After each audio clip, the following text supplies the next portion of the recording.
Chapter 1. As the hours grew longer and the day grew old, the silence of the wild place was as complete as it ever came to being.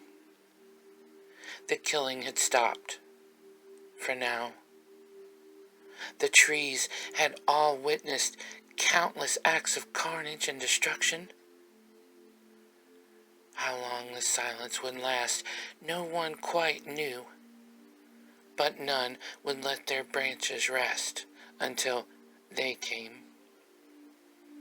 They, the ones foretold in the lore and legends that passed through guilds and taverns, cities and boroughs, repeated over and over till no one quite knew the truth, but still all believed.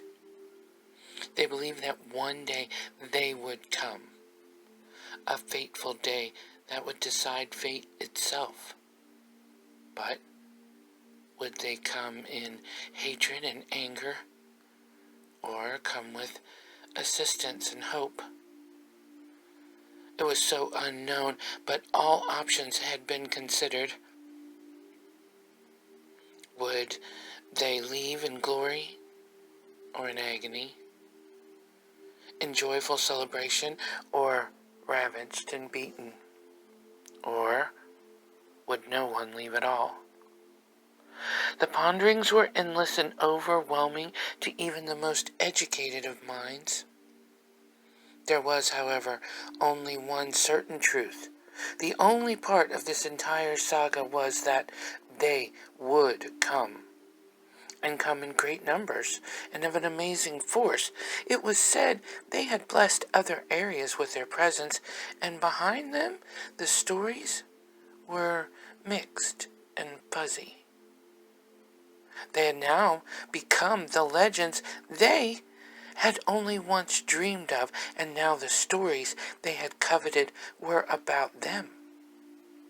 Only a few of the ancient ones knew their origins, and the pitfalls they had overcome to be born into what they now were. Fierce, strong, kind, compassionate warriors of a previously unknown caliber. And among their numbers and their parts were many. They were as varied as the enemies they encountered in their travels. Mages, both ancient and new, rangers of all skills, with their bows at the ready and quivers full, warriors dressed in such an assortment of armors, the people stared in wonder and awe.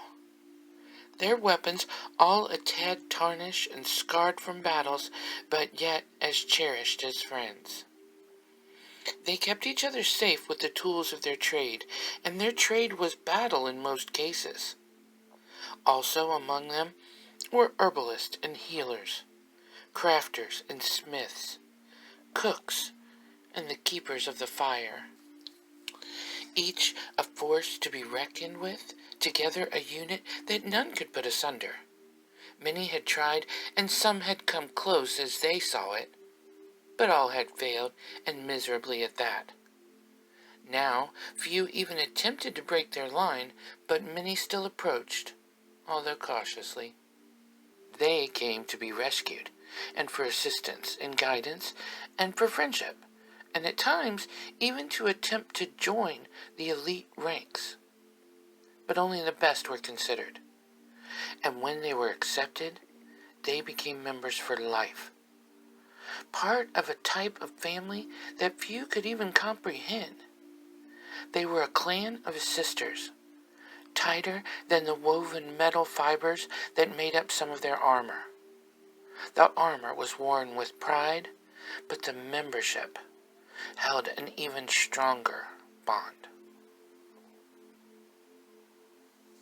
As the doors of the establishment opened, and the ever-present sun brightened the dim tavern, the ladies filed in.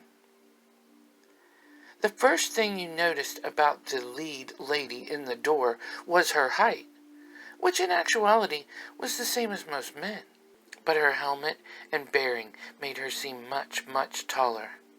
The ones who followed her ranged in all shapes, sizes, and colors, some smiling and joyful, and others with maybe a scowl that did not welcome conversation, yet were, for the most part, not scary in any way.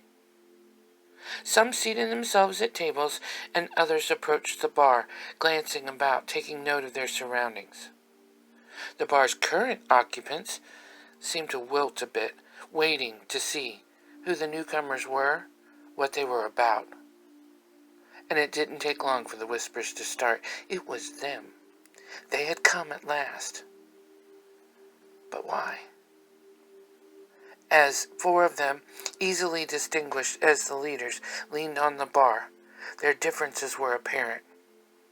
The tallest one was blonde with short hair, while another, also blonde, with long flowing tresses, that while messed from travel still shone with sunlight even in the gloomy interior. The third had short, darker hair, which you could tell at a glance was styled in a manner accustomed to wearing a helmet, and yet it still looked good when the helmet was not in place, although it had been said it might still look like a helmet. The last had hair of a color most in the region had never seen before, and it resembled an amethyst in the sunlight, a startling hue that seemed to yet fit her completely, even through the unusualness of the tent. As the barkeep approached uneasily, the tallest of the 4 beamed at him and said, "No worries, keeper. We come in peace. We are travel-worn and weary, and need a place to rest for a while. Will you allow us to do so here?" The barman, an unusual chap named Salmon, looked hard at her. Then the other ladies spread out all over his place and asked, "Of course, but who are you?" As Lady Earls looked at the women beside her, her smile grew even wider and was returned by many of her sisters. "Why, sir, we are the ladies of the Red Dragon, and we have come to save your world, and ourselves with it.